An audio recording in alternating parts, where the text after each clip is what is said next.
Yo, yo!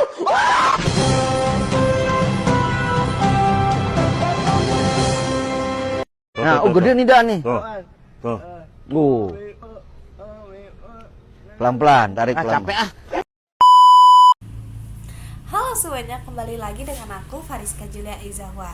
Nah, kali ini pokok pembahasan kita yaitu adalah komponen-komponen pembelajaran. Nah, dalam komponen pembelajaran itu terdapat 5 yang akan kita bahas, yaitu pertama tujuan pembelajaran, yang kedua materi pembelajaran, yang ketiga metode pembelajaran, yang keempat ada alat, dan yang terakhir ada sumber belajar. Nah, untuk pertama-tama kita akan masuk ke dalam tujuan pembelajaran. Baik, yang pertama kita akan masuk ke dalam tujuan belajar. Nah, tujuan belajar merupakan deskripsi pencapaian 3 aspek kompetensi seperti pengetahuan, keterampilan, sikap murid yang dibangun melalui satu atau lebih kegiatan pembelajaran. Lalu itu, tujuan tersebut dapat dirumuskan dalam bentuk pembelajaran atau deskripsi yang spesifik. Nah, rumusan tujuan pembelajaran sendiri tidak hanya mencakup tahapan kognitif dan dimensi pengetahuan, tetapi juga mengikut sertakan perilaku pencapaian seperti kecakupan hidup serta profil belajar Pancasila. Secara operasional sendiri, komponen tujuan pembelajaran dapat memuat 3 aspek, yaitu pertama ada kompetensi, yang dimana kemampuan itu dapat didemonstrasikan oleh murid ataupun ditunjukkan dalam bentuk produk sebagai pencapaian tujuan pembelajaran. Yang kedua ada konten, yaitu ilmu pengetahuan inti atau konsep utama yang perlu dipahami dalam akhir pembelajaran. Dan yang terakhir ada variasi, yaitu keterampilan dalam berpikir kreatif, kritis, dan tingkat tinggi yang harus dikuasai oleh murid untuk mencapai tujuan belajar. Nah, mungkin itu saja yang bisa dari tujuan belajar. Untuk materi selanjutnya ialah materi pembelajaran. Nah, materi pembelajaran sendiri secara garis besar dapat disimpulkan bahwa materi pembelajaran merupakan pengetahuan, keterampilan, dan sikap yang harus dikuasai oleh murid untuk memenuhi standar kompetensi yang ditetapkan. Lalu itu ada jenis pembelajaran. Nah, jenis pembelajaran di sini ada 5, yaitu ada fakta yang mencakup semua hal yang berwujud dari kenyataan dan kebenaran. Lalu yang kedua ada konsep, yaitu semua hal yang berwujud dari pengertian-pengertian baru yang bisa timbul. Lalu yang ketiga ada prinsip, yang merupakan hal-hal pokok yang memiliki posisi terpenting dalam dalil, rumus, teori, dan lain-lain. Nah, lalu yang keempat ada prosedur. Nah, prosedur ini merupakan langkah-langkah yang sistematis atau berurutan dalam melakukan suatu aktivitas. Lalu yang terakhir ada sikap atau nilai yang merupakan hasil belajar dari aspek itu sendiri. Lalu itu prinsip penentuan materi. Nah, prinsip penentuan materi itu terdapat 3, yaitu ada relevansi atau kesesuaian.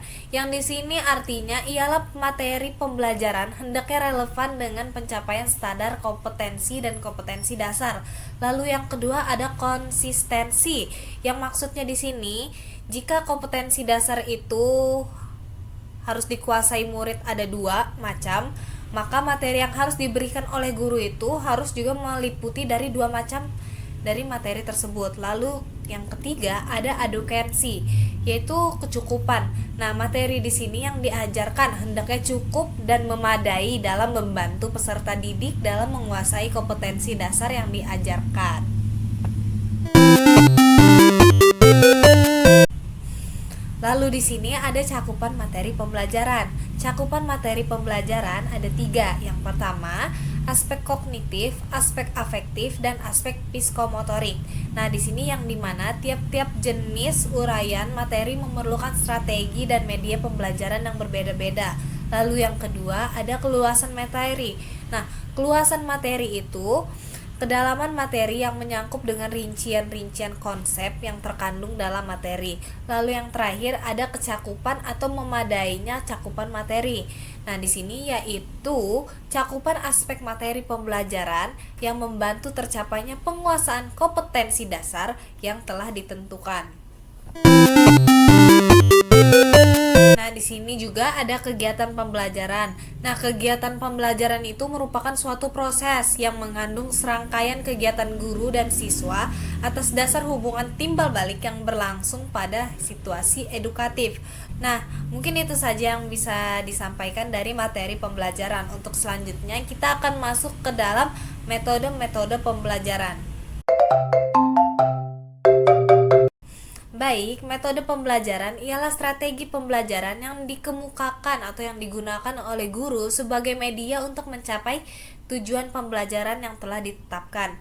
Nah, hal ini dapat mendorong seorang guru agar dapat mencari metode yang tepat dalam menyampaikan materi agar dapat diserap baik oleh siswa. Baik, di sini ada macam-macam metode pembelajaran. Nah, di sini menurut Nana Sujana terdapat bermacam-macam metode pembelajaran.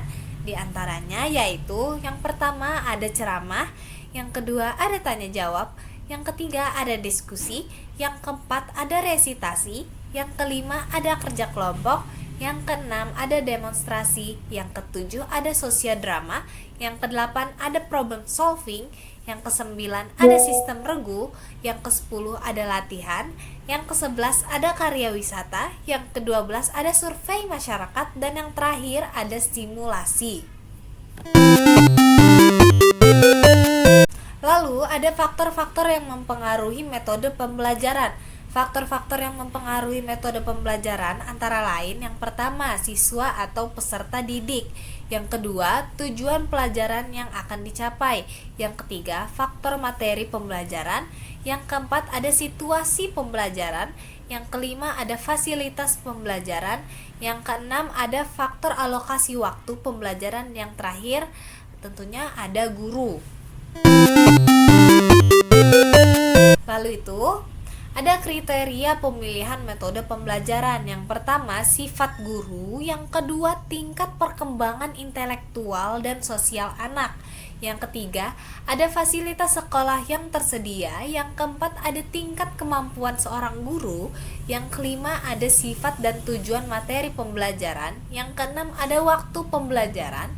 Yang ketujuh, ada suasana kelas. Dan yang terakhir, ada konteks dominan menuju tujuan pembelajaran. Baik, mungkin itu saja yang bisa saya sampaikan di metode pembelajaran. Nah, untuk materi selanjutnya kita akan masuk ke materi mengenai alat. Baik, masuk ke dalam materi alat pembelajaran.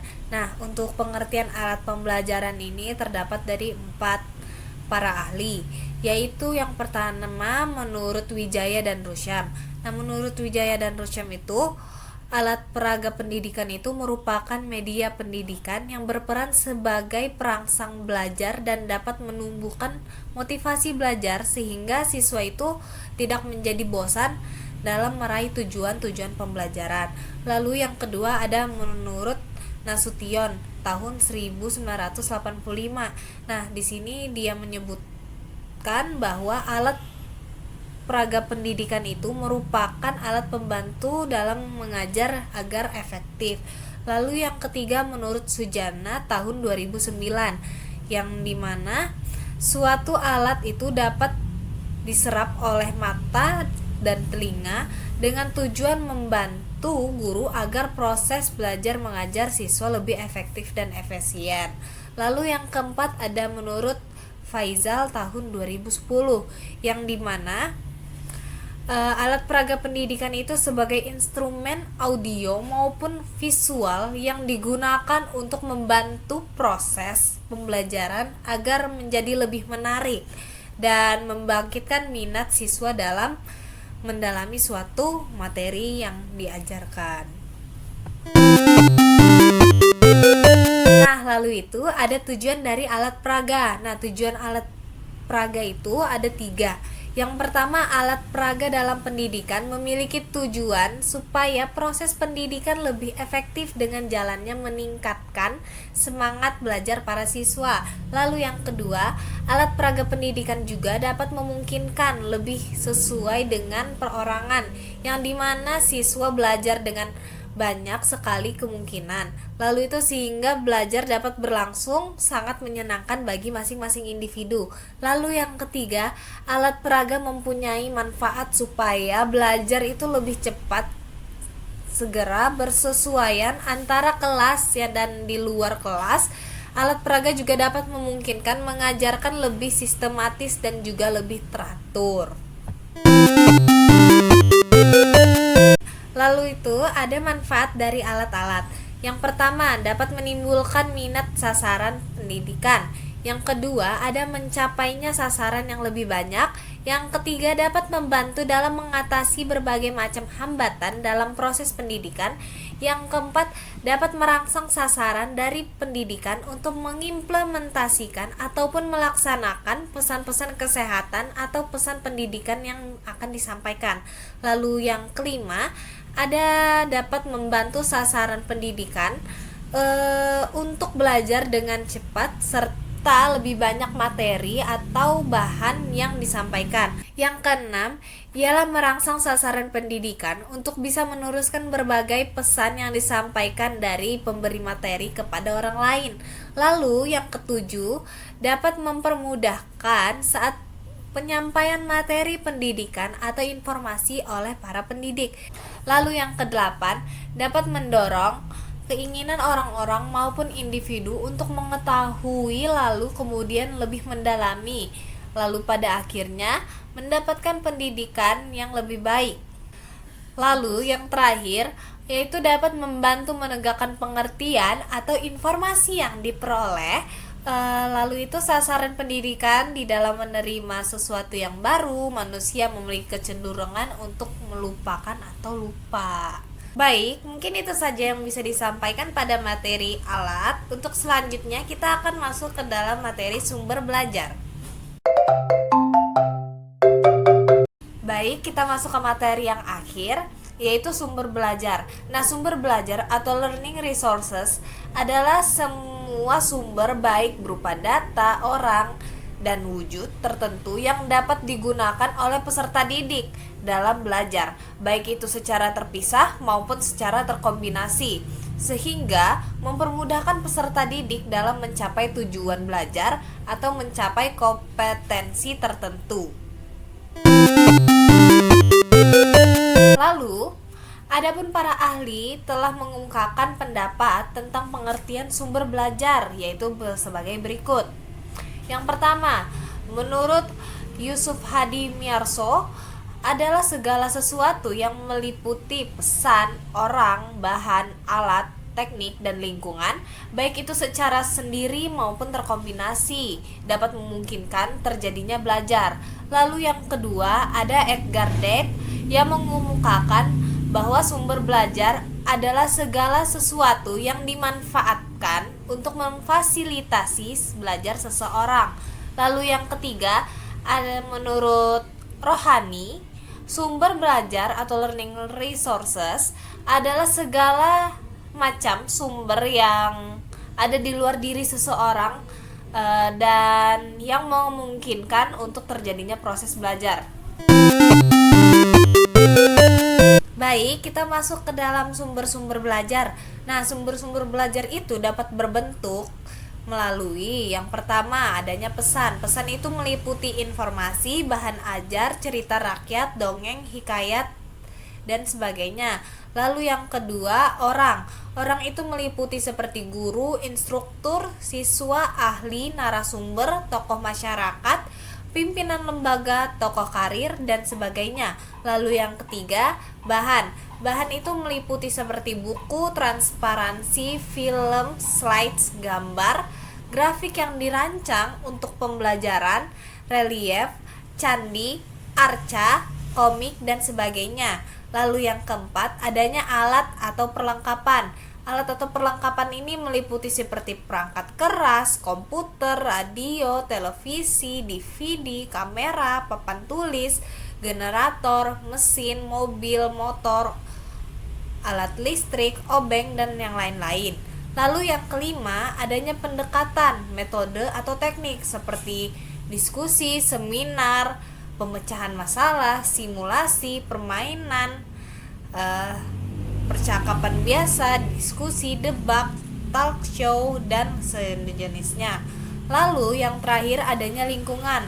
Lingkungan itu seperti ruang kelas, studio, perpustakaan, aula, teman, kebun, pasar, toko, museum, kantor, dan sebagainya.